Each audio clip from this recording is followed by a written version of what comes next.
एकीकडे ठाण्याच्या कोपरी परिसरात सुद्धा पाणी साचलेलं आहे।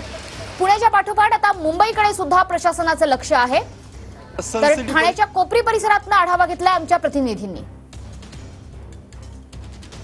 कालपासून ठाण्यामध्ये पावसाने चांगलीच दमदार हजेरी लावलेली आहे। आपण सध्या ठाण्यातील कोपरी परिसरात आहोत आणि या ठिकाणी 12 बंगला या ठिकाणी पाहू शकतो पाणी साचायला सुरुवात झालेली आहे। सकल भागात पाणी साचल्यामुळे वाहनं देखील धीम्या गतीने या भागातून जाताना आपल्याला पाहायला मिळतात। या ठिकाणी पाहायला गेलं तर बघायला गेलं तर मोठ्या प्रमाणात पाणी साचलेलं आहे आणि या ठिकाणी ज्या पद्धतीने सक्षम पंप लावला पाहिजे होती ती गरज महापालिकेने कुठंच लावल्याचे दिसून येत नाही। त्यामुळे पाण्याचा निचरा देखील होताना दिसत नाही। त्यामुळे नक्कीच मोठ्या प्रमाणात काल रात्री 9 ते आता सकाळपर्यंत 150 मिलीमीटर पावसाची नोंद जी आहे ती ठाण्यामध्ये झाली आहे। त्यामुळे काल आणि आज देखील मोठ्या प्रमाणात पाऊस मोठ्या प्रमाणात पडताना आपल्याला पाहायला मिळतं। मात्र यामुळे महामार्गावर कुठली वाहतूक कोंडी झाली नसली तर मात्र सध्या असंच जर पाऊस सुरू राहिला तर या ठिकाणी सकल भागात अनेक ठिकाणी पाणी साचायला सुरुवात होणार आहे। त्यामुळे नक्कीच महानगरपालिकेकडनं या ठिकाणी आता पाण्याचा निचरा करण्यासाठी सक्षम पंप कशा प्रकारे लावतील हे देखील आता पाहणं गरजेचं राहणार। कॅमेरा गणेश मोरेसह गणेश सुराट, टीव्ही9 मराठी, ठाणे।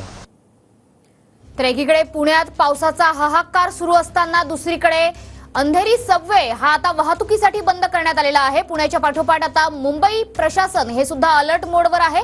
त्यामुळे अंधेरी सबवे हा सध्या वाहतुकीसाठी बंद करण्यात आलाय। अंधेरी सबवेमध्ये सध्या तरी पाणी साचल्याचं बघायला मिळत नाहीये। मात्र मुसळधार पावसाच्या इशाऱ्यानंतर अलर्ट मोडवर येत खबरदारीच्या उपाययोजना म्हणून प्रशासनानं हे पाऊल उचललेलं आहे।